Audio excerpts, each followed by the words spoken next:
Assalamualaikum warahmatullahi wabarakatuh. A'udzu billahi minasy syaithanir rajim. Bismillahirrahmanirrahim. Alhamdulillahi rabbil alamin wassalatu wassalamu ala asyrafil anbiya'i wal mursalin sayyidina Muhammadin wa ala alihi wa sahbihi ajma'in. Subhanaka la ilma lana illa ma 'allamtana innaka antal alimul hakim. Wala haula wala quwwata illa billahil aliyyil azim. Rabbi shrah li sadri wa yassir li amri wahlul 'uqdatam min lisani yafqahu qawli wasaddid lisani wahdi qalbi bihaqqi nabiyyika Muhammad sallallahu alaihi wasallam. Allahumma aghrina bil ilmi wa zayyinna bil hilmi wa akrimna bit taqwa wa jammilna bil afiyah. Nawayna at-ta'alluma wat ta'lim wat tadhakkura wat tadhkir wan naf'a wal intifa' wal ifadata wal istifadah wal hath 'ala at-tamassuk bi kitabillahi wa sunnati rasulih sallallahu alaihi wasallam. ودعاء إلى الهدى والدلالة على الخير ابتغاء وجه الله مرضاته وقربه وثوابه سبحانه وتعالى آمين يا رب العالمين. Kitab Sirajul Huda, muka surat 40, baris yang keempat daripada bawah. Qala al-musannifu rahimahullahu ta'ala wa nafa'ana Allahu bi'ulumihi wa bi'ulumikum wa bi'ulumi masyayikhina fid darain amin ya rabbal alamin.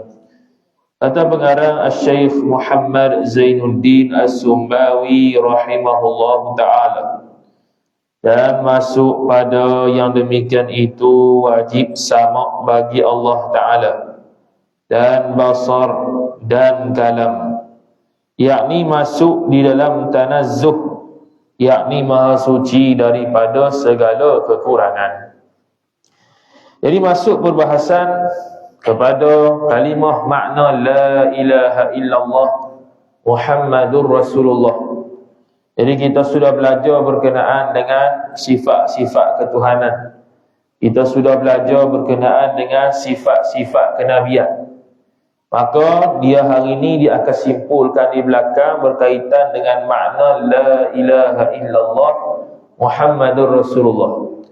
Maka dia akan hurai semula secara umum dan secara kilat kita kata berkenaan dengan sifat-sifat Allah Ta'ala yang terkandung pada la ilaha illallah. Maka dia pun sebut artinya dan masuk pada yang demikian itu demikian terkaya Allah Ta'ala. Sebab sifat dan definisi Tuhan ini dua. Pertamanya Allah Tuhan itu mestilah tidak berhajat kepada benda lain. Itu ciri-ciri Tuhan yang pertama. Yang keduanya ialah segala benda selain Tuhan itu berhajat kepada dia sahaja, tidak berhajat kepada benda lain. Jadi bila menepati dua benda tersebut, maka terjadilah definisi Tuhan yang sempurna. Jadi Tuhan-Tuhan yang ada sekarang ni yang mereka anggap Tuhan, sebenarnya itu bukan Tuhan, karena tidak mencukupi dua ciri-ciri Tuhan yang kita sebut tadi. Iaitu yang pertamanya, mestilah Tuhan itu tidak berhajat sama sekali kepada benda lain. Dan yang keduanya, seluruh benda lain berhajat kepada dia sahaja, tidak berhajat kepada benda lain. Jadi tak ada definisi Tuhan yang menepati dua benda tu melainkan Allah Subhanahu wa ta'ala sahaja. Maka dia pun sebut, apakah lagi sifat-sifat Tuhan yang termasuk kategori terkaya Allah Ta'ala, masuk kategori tidak berhajatnya Allah kepada sesuatu yang lain. Maka dia pun sebut tiga sifat Allah yang lain, iaitu dia kata, dan masuk pada yang demikian itu demikian terkaya Allah Ta'ala tu wajib sama bagi Allah Ta'ala, iaitu mesti Allah Ta'ala bersifat dengan sifat pendengar. Satu. Dan basar, iaitu Allah Ta'ala bersifat dengan sifat melihat. Dan kalam, yakni Allah Ta'ala bersifat dengan sifat berkata. Tiga ni. Jadi 3 sifat ni, sifat pendengar, sifat pelihat, sifat perkata, dia tidak ada kaitan dengan pembuatan alam. Tapi 3 sifat ini berkaitan dengan berkaitan dengan tidak berhajatnya Allah kepada benda lain. Kerana kalau 3 sifat ni, kalau Allah tidak bersifat dengan dia, itu menunjukkan kekurangan pada Allah Subhanahu wa taala. Bila menunjukkan kekurangan pada Allah Subhanahu wa taala, Allah berhajat kepada orang lain untuk menyempurnakan Allah. Jadi itu mustahil. Sebab itulah sifat pendengar, pelihat, perkata ni masuk di bawah sifat tidak berhajatnya Allah kepada benda lain. Itu asal usul dia. Sebab dia tu bikin kaedah gini, setiap kekurangan yang ada pada makhluk belum tentu itu kekurangan pada Tuhan. Itu kaedah dia, kaedah asal. Setiap kekurangan yang ada pada makhluk ataupun setiap kekurangan yang dianggap kurang pada makhluk, itu tidak semestinya menjadi kurang pada Tuhan. Contohnya ialah seseorang itu tidak ada tangan, maka kita kata dia cacat, dia ada kurang. Tapi bila kita nisbah Allah tidak ada tangan, adakah menunjukkan kurang? Tidak. Kemudian bila seseorang manusia tu ataupun makhluk tu tidak berkahwin, maka kita kata dia tu ada kekurangan. Tapi bila nisbah kepada Allah Ta'ala, Allah tidak berkahwin, itu sempurna. Bila kita lihat, bila kita tengok seseorang yang berkahwin pula tak ada anak, maka kita kata itu ada satu kekurangan. Tapi bila kita tilik kepada Allah Ta'ala tak ada anak, itu satu kesempurnaan. Jadi bukan semua benda hak kurang di makhluk juga kurang di Tuhan. Tidak. Begitu jugalah pada ketika mana kita nak mensabitkan Allah itu bisu, tuli dan juga buta. Itu satu kekurangan. Tapi seperti mana kaedah tadi, setiap kekurangan pada makhluk belum tentu itu satu kekurangan pada Allah. Jadi buta, tuli, bisu, bila ada pada makhluk, maka dia panggil cacat. Okey, kurang. Adakah dia tu tidak kurang pada Allah bila Allah tu buta, tuli, bisu? Maka kita pun sebut dia juga satu kekurangan pada Allah Ta'ala kerana berdasarkan dalil Quran. Allah Ta'ala sebut wa huwas sami'ul basir. Allah Ta'ala Maha mendengar, Maha melihat. Maknanya kalau Allah tidak mendengar, Allah tidak melihat, satu kekurangan. Kalau Allah Ta'ala tak sebut, mungkin buta, tuli, bisu tu boleh jadi sifat bagi Tuhan, boleh jadi. Sebab apa? Sebab dia, kita kata tadi, kekurangan yang ada pada makhluk belum tentu itu kurang pada Tuhan. Tapi disebabkan Allah sebut dalam Quran, wa huwas sami'ul basir wa kallama Allahu Musa taklima. Allah bercakap dengan Nabi Musa. Itu menunjukkan Allah tidak buta, Allah tidak tuli, Allah tidak bisu. Bahkan buta, tuli, bisu satu kekurangan pada Allah Ta'ala. Maka kita pun mensabitkan sifat perkata, sifat pendengar, sifat pelihat, yang dengan 3 sifat inilah Allah melihat, Allah mendengar dan Allah berkata-kata. Kemudian kata musannif rahimahullah, yakni masuk di dalam tanazzuh. Tanazzuh tu apa dia? Yakni maksud tanazzuh tu maha suci daripada segala kekurangan itu, wajib sama dan basar dan kalam. Sebahagian daripada kita menafikan kekurangan pada Allah Ta'ala yang mesti tak dapat tidak berlaku pada Allah, ialah mesti kita sabitkan sifat pendengaran, sifat penglihatan dan sifat perkata pada Allah Subhanahu Wa Ta'ala. Barulah Allah Ta'ala betul-betul maha suci daripada sebarang kekurangan. Kalau masih lagi kita sabitkan Allah buta, tuli ataupun bisu, itu satu kekurangan pada Allah. Kerana Allah sebut dalam Quran, dia melihat, dia mendengar dan dia berkata-kata. Bila dia melihat, pasti ada sifat pelihat.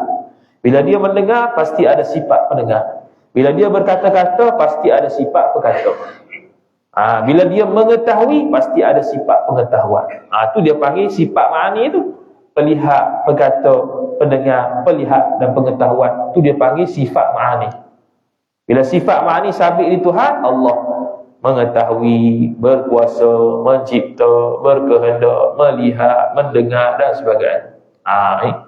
Kita tak macam Mu'tazilah. Mu'tazilah kata Allah melihat dengan zatnya, Allah mengetahui dengan zatnya, Allah mendengar dengan zatnya, Allah melihat dengan zatnya, semua dengan zat.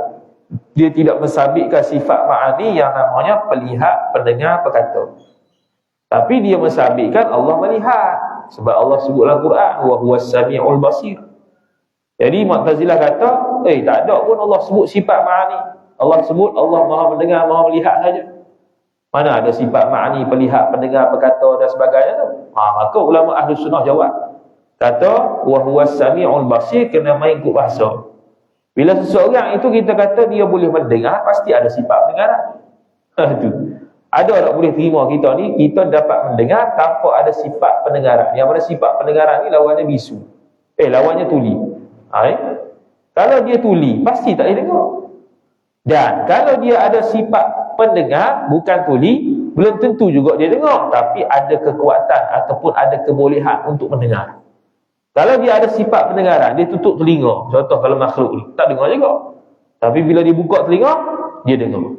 Maknanya apa? Bila ada sifat pendengaran pada seseorang itu, dia mampu untuk mendengar. Bila ada sifat pelihatan pada seseorang itu, dia mampu untuk melihat. Cuma dia melihat ataupun tidak lah. Kalau dia tutup mata, tak lihat. Walaupun ada sifat melihat. Orang yang tidur, dia tak dengar dan dia tak lihat. Tapi dia tak pekak, dia tak tuli. Orang yang tidur, dia bukan pekak, dia bukan tuli, dia bukan bisu, dia bukannya buta. Tapi dia hanya tidak mendengar, tidak melihat, tidak bercakap. Sebab ketika tu dia tidur. Sifat melihat dia ada di dia. Sifat pendengaran dia ada di dia. Sifat perkataannya ada di orang tidur. Tapi dia tidak berfungsi kerana dia tidur. Habis. Kemudian, maka kita faham daripada kata pengarang masuk itu, perkataan masuk tu, bahawasanya tanazuh, yakni maha suci itu luas maknanya. Makna tanazuh, maha suci luaslah, umum, meliputi. Ini salah satu ataupun sebahagian daripada termasuk makna maha suci saja. Iaitu Allah bersifat pendengaran, Allah bersifat penglihatan, Allah bersifat perkata. Itu sebahagian daripada maha suci daripada kekurangan. Bukan hak ni saja, macam-macam lagi. Allah tidak beranak, itu menunjukkan kesucian Allah. Allah tidak diberanakkan, itu menunjukkan kesucian Allah. Allah tidak bersifat dengan sifat lemah, itu menunjukkan kesucian Allah Ta'ala daripada sifat-sifat kekurangan. Mana bahawasanya tanazu itu luas maknanya, melengkapi akan yang tersebut itu, iaitu melengkapi, merangkumi. Melengkapi ni makna merangkumi, termasuklah pada sifat-sifat yang tadi kita sebut, pendengar, pelihat, perkata. Dan lainnya, lain daripada sifat yang kita sebut tadi. Masuk sekali sifat-sifat yang maha suci Allah daripada kekurangan. Allah tidak buta, Allah tidak tuli, Allah tidak bisu, Allah tidak lemah, Allah tidak tergagah, Allah tidak terpaksa, Allah tidaklah tiada, Allah tidaklah baharu. Itu semua baharu, tiada, berbilang dan sebagainya, itu Allah Ta'ala maha suci daripadanya. Seperti wajib tidak, mesti Allah Ta'ala sedia. Bila kata mesti sedia, makna Allah tidak baharu. Jadi sedia tu menunjukkan ternafinya baharu di Tuhan. Jadi baharu itu mustahil. Tidak baharu itu wajib. Tak baharu itu wajib. Baharu itu mustahil. Dua benda beza. Yang kita nafi apa dia? Yang kita nafi di Tuhannya ialah baharu. Maka sabitlah qidam. Qidam tu kena kepada makna tidak baharu. Ternafinya baharu di Tuhan namanya qidam. Mesti tak berlaku di Tuhan, mesti berlaku di Tuhan. Tu dia panggil sifat qidam, mesti sabit di Tuhan. Jadi dengan sifat qidam itu dia dapat menunjukkan ternafinya sifat tak layak di Tuhan, iaitu baharu. Maka wajiblah bersifat qidam Allah Ta'ala untuk menunjukkan maha sucinya Allah Ta'ala daripada kekurangan, iaitu baharu. Tu. Dan bapa wajib bersifat bapa kekal. Kekal tu maknanya tidak hilang, tidak musnah. Jadi perkataan bapa itu sendiri terkena kepada makna tidak musnah. Ternafinya tiada ataupun ternafinya musnah, ternafinya hilang di Tuhan pada masa akan datang. Itu namanya baqa. Jadi hilang, musnah itu satu sifat kekurangan. Bila Allah boleh musnah, bila Allah boleh hilang, bermaksud Allah Ta'ala boleh tiada bila-bila masa. Allah Ta'ala berkebolehan tiada bila-bila masa. Itu mustahil. Yang boleh ada kebolehan tiada bila-bila masa ni makhluk kita. Hari ni, saat ni kita boleh tiada, esok boleh tiada, lusa boleh tiada, minggu depan boleh tiada, bulan depan boleh, tahun depan boleh, 10 tahun lagi boleh, bila-bila boleh. Tapi Tuhan kan begitu. Dan lain daripada keduanya, lain daripada qidam dan baqa. Dan iaitu apa lagi yang lain daripada qidam dan baqa? Seperti keadaan Allah Ta'ala Tuhan yang sami'an, iaitu Tuhan yang bersifat dengan sifat pendengar. Basiran, iaitu keadaan Tuhan bersifat dengan sifat melihat. Mutakalliman, keadaan Allah bersifat dengan sifat pendengar. Tiga tu juga menunjukkan Allah Ta'ala maha suci daripada keadaan Allah bisu, keadaan Allah buta, keadaan Allah tuli. Itu dia panggil sifat maknawiyah ni. Keadaan Allah Ta'ala bersifat dengan sifat pendengar, keadaan Allah Ta'ala bersifat dengan sifat melihat, keadaan Allah Ta'ala bersifat dengan sifat perkata. Itu dia panggil maknawiyah. Lahir daripada makna ma'ani, sifat ma'ani. Dia kalau macam kita ni, contoh kalau biru, hijau tu sifat ma'ani. Sifat hak peseng ada di zat, dan kita boleh lihat hijau tu berada di zat. Keadaan meja berwarna hijau tu dia panggil maknawiyah. Keadaan hijau berada di meja tu, itu maknawiyah. Itu maknawiyah. Hijau tu sendiri ma'ani. Hijau tu sendiri sifat ma'ani. Keadaan hijau ada di meja tu dia panggil maknawiyah. Sifat kudrat ada di kita, kudrat tu sendiri ma'ani. Berkuasa tu sendiri ma'ani. Keadaan kita bersifat kudrat, itu maknawiyah. Keadaan sifat kudrat tu ada di kita, tu satu sifat namanya maknawiyah. Kaunuhu qadirat. Sifat pengetahuan, diri sifat pengetahuan tu dia panggil ma'ani. Keadaan pengetahuan berada di kita, tu dia panggil maknawiyah. Keadaan kita berpengetahuan. Keadaan kita bersifat pengetahuan. Tu kalau kita. Ialah ke Tuhan. Allah Ta'ala ada sifat ilmu, pengetahuan. Tu ma'ani. Keadaan pengetahuan ada di zat Tuhan, dia panggil maknawiyah. Kaunuhu aliman. Keadaan Allah Ta'ala bersifat dengan sifat pengetahuan. Sifat pendengar itu sifat ma'ani. Diri sifat pendengar tu sifat ma'ani. Ada di Tuhan, ada di Tuhan. Keadaan sifat pendengar ada di Tuhan, dia panggil maknawiyah. Dia panggil maknawiyah. Jadi maknawiyah tu lahir daripada ma'ani. Tu kalau bahasa dia lah, bahasa nak mudah faham. Bukan lahir-lahir ni makna dia tu sifat baharu, bukan. Maka apabila engkau ketahui akan yang demikian itu, engkau ketahui pula bahawasanya masuk pada istighna'uhu ta'ala, masuk pada terkayanya Allah Ta'ala an kulli ma siwahu, daripada setiap selainnya, itu sebelah sifat. Fahamlah daripada perbahasan hak dulu-dulu tu, masuk pada definisi pertama ketuhanan, iaitu tidak berhajatnya Allah kepada benda lain tu, sebelah sifat. Apa sebelah sifat tu? Wujud, qidam, baqa, mukhalafatuhu lil hawadith, qiyamuhu binafsihi, sama, basar, kalam, kaunuhu sami'an, kaunuhu basiran, kaunuhu mutakalliman. Sebelah. Semua sifat-sifat sebelah ni menunjukkan bahawasanya Allah tidak berhajat kepada benda lain. Sifat tu. Sifat wujud Allah. Wujud Allah tak ada siapa yang menjadikan dia. Mana Allah tidak berhajat kepada benda lain.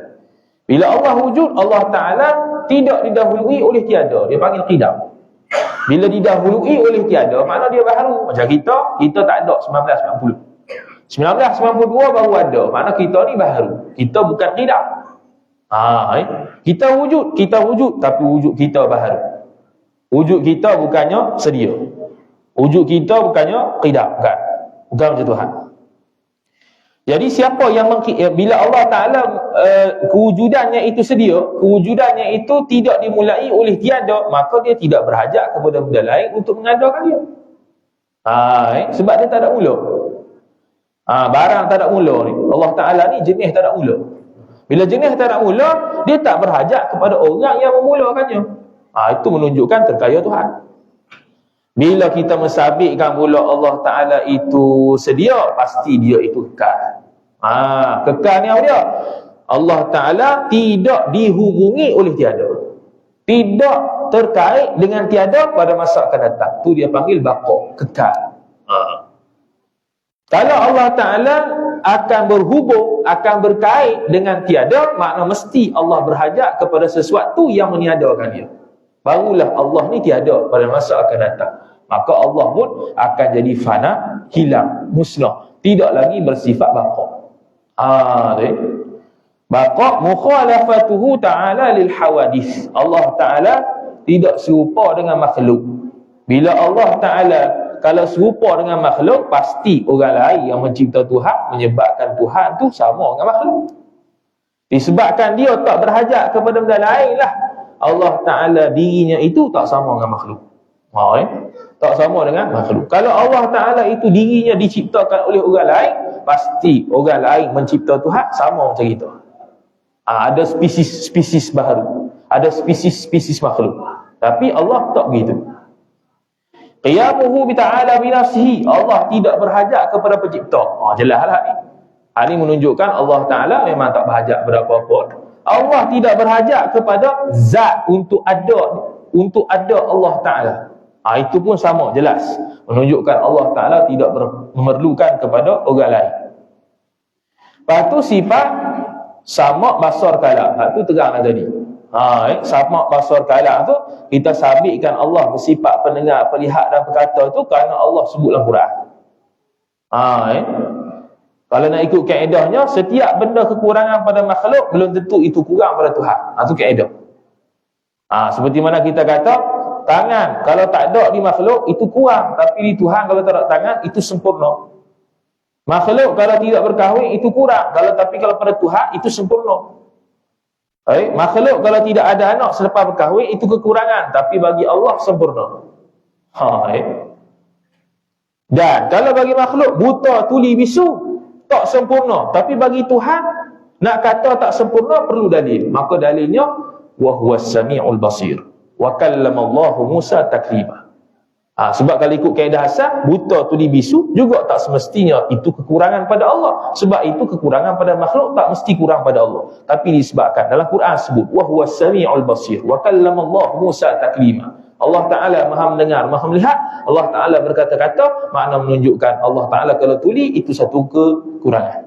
Allah Ta'ala kalau bisu itu satu kekurangan. Allah Ta'ala kalau buta itu satu kekurangan. Maka bila itu satu kekurangan, mesti Allah bersifat pelihat, perkata dan pendengar. Dan ini menunjukkan Allah Subhanahu Wa Ta'ala tidak memerlukan kepada benda lain untuk menyempurnakan kekurangan Allah kalau Allah buta, tuli dan bisu. Dengan sabit yang tiga sifat ni menunjukkan terkayanya Allah, menunjukkan tak berhajatnya Allah kepada benda lain untuk menyempurnakan kekurangan pada Allah. Jadi tiga sifat ni masuk pada sifat terkayanya Allah daripada setiap sesuatu. Bila tiga sifat ma'ani ni masuk, maka masuklah sekali kaunuhu, keadaan Allah Ta'ala bersifat pendengar, keadaan Allah Ta'ala bersifat pelihat, keadaan Allah Ta'ala bersifat perkata. Tiga tu masuk. Jadi sebelah. Itu definisi Tuhan yang pertama. Maka dia pun kata, masuklah sebelah sifat daripada segala yang wajib. Segala sifat yang wajib. Satu sifat nafsiah, dia pun nak bilang sebelah tu mana. Satu sifat nafsiah. Sifat nafsiah tu apa dia? Sifat nafsiah ni mudah-mudah katanya ialah sifat yang menunjukkan kepada diri dia. Sifat yang mana diri seseorang tu tak akan ada melainkan ada sifat tu. Dia panggil sifat nafsiah. Satu saja, iaitu wujud. Dengan Allah bersifat wujud, tertentunya ataupun adanya, sabitnya zat Allah Ta'ala, dengan kita sabitkan sifat wujud. Sifat wujud kalau kita tak letak, Allah pun tak ada. Sebab bila tak ada sifat wujud, Allah tiada. Bila sifat wujud tidak ada pada satu zat, maka zat tu pasti tiada. Sebab sesuatu yang benda yang ada ni antara dua sahaja. Dia ada atau tak ada. Dia tak ada tengah-tengah. Dia ada ke tak ada? Dia ada. Ada makna dia ada sifat wujud. Dia tak ada makna dia bersifat dengan sifat tiada. Tu Bila kita kata mamat tu mari dah. Mamat tu ada dalam surau. Maksud apa? Mamat tu ada dalam surau. Dalam kepala otak kita akan tergambar kata batang tubuh mamat tu dalam surau. Kita pun tengok ada. Maksud ada, zat dia tu ada. Sebab apa zat tu ada? Sebab dia bersifat dengan sifat wujud. Zat mamat tu ada sebab dia bersifat dengan sifat wujud. Kalau dia tak bersifat dengan sifat wujud, zat dia tak ada. Hilang. Tak ada. Tak ada di surau tu. Tak ada di masjid tu. Jadi sifat nafsiyah ni, sesuatu zat itu tak akan ada melainkan dengan sifat tu sekali. Maka tu dia panggil sifat nafsiyah. Sesuatu zat itu tak akan sabit melainkan ada sabitnya sifat wujud. Maka sifat wujud, sifat ada tu dia panggil sifat nafsiyah. Jadi Allah Ta'ala satu saja sifat nafsiyah menurut pendapat muktamadnya, iaitu sifat wujud. Sifat yang menunjukkan kepada keberadaan satu zat itu tak akan ada melainkan sifat tu. Maka mestilah sifat tu sabit pada dia, iaitu sifat wujud. Sifat ada dan empat salbiah, empat sifat lagi salbiah. Salbiah ni maksudnya ialah sifat yang menunjukkan ternafinya perkara tak layak di Tuhan.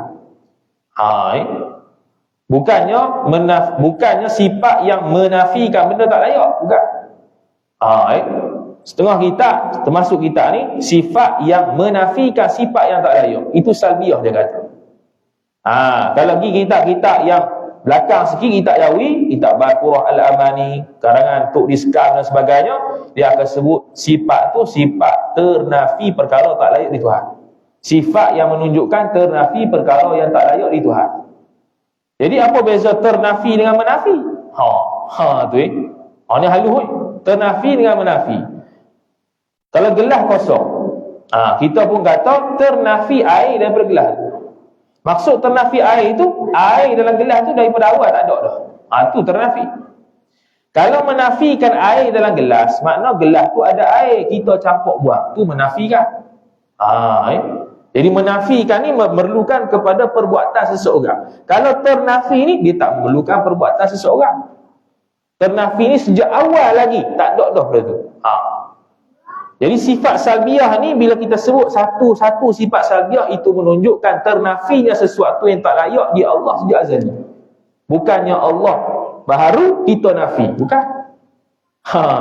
Allah baharu, sifat baharu, kita menafikan baharu, letak qidam di Tuhan, bukan gitu. Tapi qidam tu ternafi baharu. Maksud dia sejak azali lagi Allah Ta'ala tidak bersifat baharu. Itu maksud ternafi baharu. Allah Ta'ala bersifat baqa', mana kekal. Apa kekal? Tidak musnah. Apa tidak musnah? Ternafinya tiada pada masa akan datang. Ternafinya musnah di Tuhan sejak azali. Sejak azali lagi ternafi, musnah, fana, hilang di Tuhan. Tak boleh. Bukannya Allah Ta'ala ni dia bersifat hilang, bersifat musnah, bersifat tiada pada masa akan datang. Tiba-tiba kita menafikan, kita letak Allah Ta'ala sifat baqa'. Bukan begitu.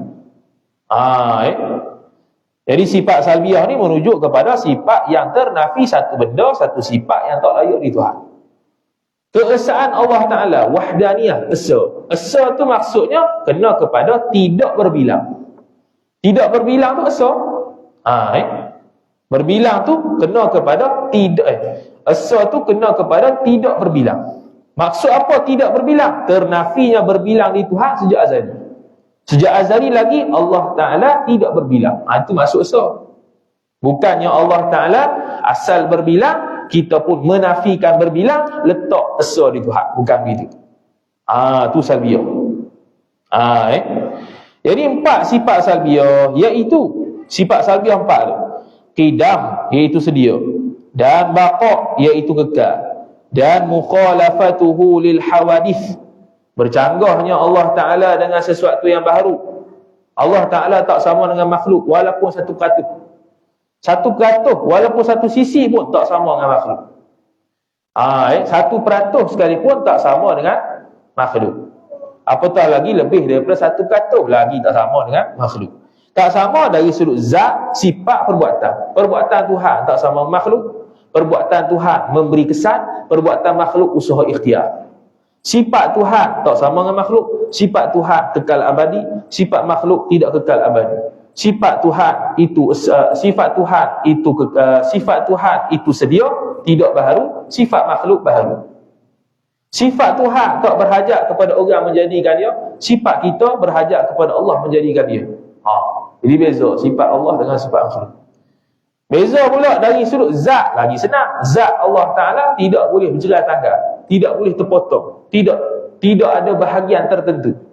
Zat kita boleh dibelah bahagi, ada bahagian tertentu, ada bahagian kanan, ada bahagian kiri, ada anggota, ada kanan, ada tangan kanan, ada tangan kiri, ada badan, ada kaki kanan, kaki kiri, kepala, mata. Itu semua baharu. Itu semua makhluk dari sudut zat, kerana dia boleh belah bahagi.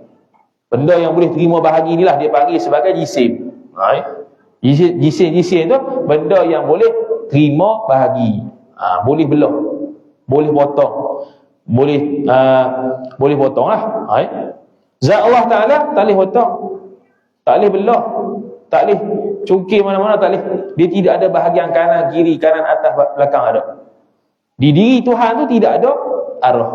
Diri kita ni, badan kita sendiri ada arah. Kita ada arah kanan kita, arah kiri kita, atas kita, bawah kita, depan kita, belakang kita. Allah Ta'ala tidak berarah. Jadi zat Allah beza dengan zat makhluk. Kemudian, dan qiyamuhu ta'ala binafsihi. Allah Ta'ala, kalau terjemah dia, berdiri Allah Ta'ala dengan sendiri. Berdiri Allah Ta'ala dengan sendiri itu terjemah, bukan maksud. Maksud dia dua. Pertamanya, tidak berhajatnya Allah kepada pencipta, dan tidak berhajatnya Allah kepada zat untuk ada dia. Tidak berhajat kepada pencipta, maksudnya Allah Subhanahu Wa Ta'ala tidak memerlukan pencipta lain selain Allah untuk mencipta Allah. Satu. Dan maksud Allah Ta'ala tidak memerlukan kepada zat untuk menafikan Allah Ta'ala itu sifat. Kerana sifat dia berhajat kepada zat untuk ada sifat. Contoh hijau. Hijau tu nak ada dia mesti kena ada zat dulu, baru ada dia. Tak ada tiba-tiba kita nampak hijau tanpa ada zat, tak boleh. Tu. Kita balik malam ni, kita tengok warna putih lalu, kita pun takut. Sebab apa takut? Dalam kepala otak kita diset dah, disetting dah, kata bila satu warna, satu sifat warna tu ada, mesti di sebaliknya ada zat. Sebab tu kita takut. Kita pergi kedai, kita pun kata nak beli garam sekilo, kita tak kata nak beli masin sekilo. Sebab masin tu sifat. Garam tu zat. Jadi garam tu sifat dia masin. Masin tu ada di garam. Jadi kita nak masin sebenarnya. Kalau masin kita dapat beli, garam tak laku. Garam tak laku dah. Sebab masin kita dapat beli. Kita nak masin. Kita nak manis, bukan nak gula. Kita nak pedas, bukan nak cabai tu.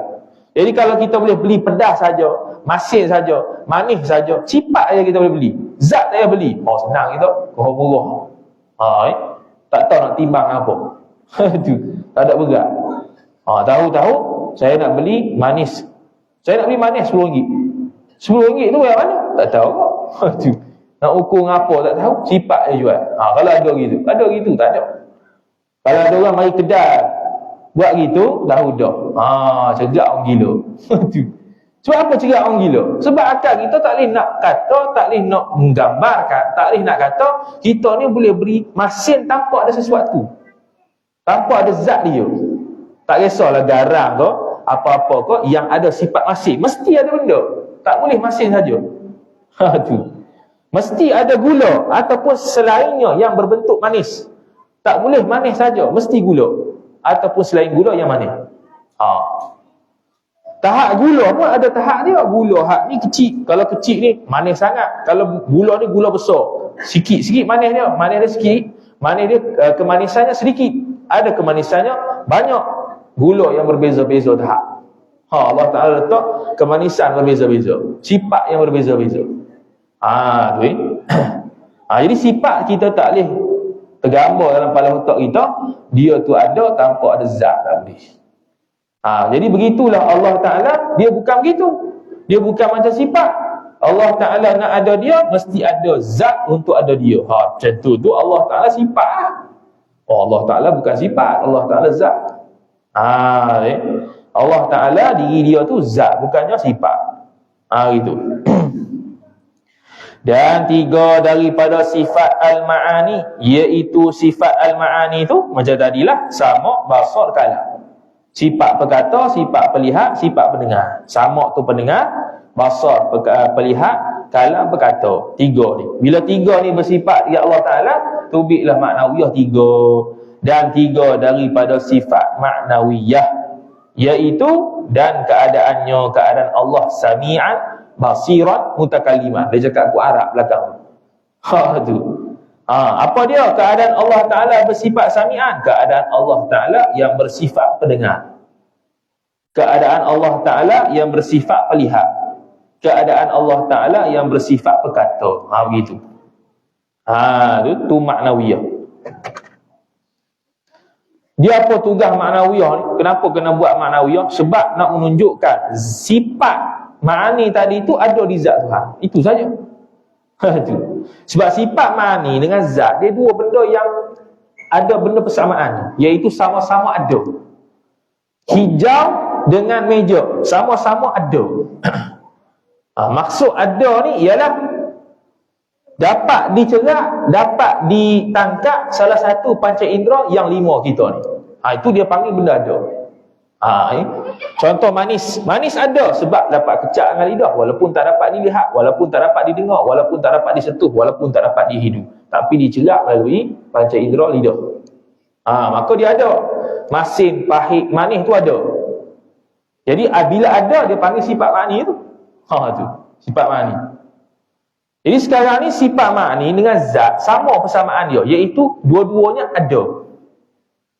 Bila dua-duanya ada, takut orang faham gini, zat Allah dilain, sifat Allah yang ada ni dilain. Takut faham gitu. Jadi dikapitlah dengan maknawiyah. Bila kapit maknawiyah, bermaksud sifat ma'ani itu bukan berada di lain daripada zat Allah, bahkan berada di zat Allah. Sifat pelihatan dia ada di zat Allah, sifat pendengaran dia ada di zat Allah, sifat pengetahuan dia ada di zat Allah, sifat berkuasa kudrat dia ada di zat Allah, bukannya lain di zat Allah. Macam pelihatan kita ada di kita. Itu bila keadaan kita bersifat pelihat, dia panggil itulah maknawiyah. Bukannya pelihatan kita duduk ke lain, kita duduk ke lain, tak boleh. Kudrat kita duduk ke lain, kita duduk ke lain, tak boleh. Mesti dia ada di kita. Jadi bila sebab itu nak mensabitkan sifat ma'ani itu ada di zat Tuhan sungguh, diletaklah sifat maknawiyah. Sifat maknawiyah supaya tak jadi keliru sifat ma'ani ke lain, zat Allah ke lain. Bukan begitu. Kemudian dia katanya, dan apabila wajib segala sifat yang tersebut itu, bila wajib sifat sebelah tu yang kita sebut satu-satu tadi tu, maka mustahillah segala lawan daripada sifat tadi. Iaitu apa dia? Kita sebut wujud. Wujud lawannya tiada. Tiada tu mustahil. Mustahil, Allah tiada. Allah Ta'ala kekidam, sedia, makna tidak baharu, makna mustahil Allah baharu. Allah Ta'ala itu baqa, kekal, makna apa? Tidak binasa, mustahil Allah binasa. Allah Ta'ala tak sama dengan makhluk, mustahilnya sama dengan makhluk pada zat, pada sifat, pada perbuatan. Allah Ta'ala tidak berhajat kepada pencipta, maka mustahil Allah berhajat kepada pencipta. Allah Ta'ala bersifat tidak berhajat kepada zat untuk ada dia, maka Allah mustahil berhajat kepada zat untuk ada dia. Allah Ta'ala itu bersifat dengan sifat pendengaran, maka mustahil Allah Ta'ala tuli. Allah Ta'ala bersifat dengan sifat perkata, maka mustahil Allah Ta'ala bisu. Allah Ta'ala bersifat dengan sifat pelihat, maka mustahil Allah Ta'ala buta. Itu sifat kekurangan. Jadi hak lawan bagi sifat-sifat tadi itu ternafi daripada Allah Subhanahu wa Ta'ala. Tak boleh kita sabit. Tu. Kemudian dia katanya, idh law lam tajib lahu ta'ala hadhihi sifatu lakana muhtajan ila al-muhdithi aw al-mahalli aw man yadfa'u anhu an-naqaisa. Artinya, dari kerana jikalau tiada wajib, yakni tidak mesti, kalau kita kata tak wajiblah pada akal bagi Allah Ta'ala tu segala sifat ini, sifat-sifat kita sebut sebelah ni tak wajiblah bagi Allah. Kalau kita cakap gitu, niscaya adalah berkehendak, yakni berkehendak Allah kepada yang membaharukan dia, yang membaharukan Allah. Kalau Allah tidak bersifat dengan sedia, bermakna Allah baharu, mesti ada yang membaharukan dia, mesti ada yang membaharukan Allah, yang menciptakan Allah, yang menjadikan Allah, maka Allah baharu. Allah Ta'ala kalau bersifat dengan sifat fana, binasa, mesti Allah berhajat kepada orang lain untuk meniadakan Allah. Bukan untuk mengadakan Allah, untuk meniadakan Allah. Jadi bila ada zat lain yang meniadakan Allah, Allah berhajat kepada benda lain untuk meniadakan dia. Seperti kita berhajat kepada Allah untuk meniadakan kita pada masa akan datang. Kita berhajat kepada Allah juga untuk mengadakan kita pada masa akan datang, bangkit di akhirat. Jadi Allah begitu, Allah bukan begitu. Atau kepada zat, iaitu tempat berdiri. Tempat berdiri ni tempat nak ada Allah. Itu ternafi pada sifat qiyamuhu bi nafsihi. Qiyamuhu bi nafsihi kata apa? Allah Ta'ala tidak memerlukan kepada zat. Jadi bila Allah Ta'ala memerlukan kepada zat, itu satu kekurangan. Allah nak ada zat. Contohnya hijau, nak ada dia kena ada meja, kena ada tuala, kena ada botol, baru ada hijau. Allah gitu. Allah nak ada dia kena ada zat lain, baru dia ada. Tak boleh. Ataupun Allah berkehendak kepada orang yang menolakkan daripadanya, daripada Allah, akan segala kekurangan. Allah Ta'ala tidak mendengar, iaitu Allah Ta'ala bersifat tuli, maka tuli kekurangan. Maka Allah berhajat, berkehendak pada orang lain nak menyucikan Allah daripada kekurangan tu. Allah bersifat buta, makna Allah berhajat, berkehendak kepada benda lain untuk menghilangkan buta Allah. Allah itu tuli, maka Allah Ta'ala berhajat, berkehendak untuk menghilangkan tuli Allah. Jadi itu mustahil. Tetapi berkehendak ia kepada demikian itu batil. Wallahu subhanahu wa ta'ala a'lam. A'udzu billahi minasyaitonir rajim. Bismillahirrahmanirrahim. Alhamdulillahi rabbil alamin, wassalatu wassalamu ala asyrafil anbiya'i wal mursalin sayyidina Muhammadin wa ala alihi wa sahbihi ajma'in. Allahumma zidna ilma warzuqna fahma. Allahumma zidna ilma warzuqna fahma. Allahumma zidna ilma warzuqna fahma. Wa sallallahu ala sayyidina Muhammad wa ala alihi wa sahbihi wa baraka wa sallam. Walhamdulillahi rabbil alamin. Wassalamu alaikum warahmatullahi wabarakatuh.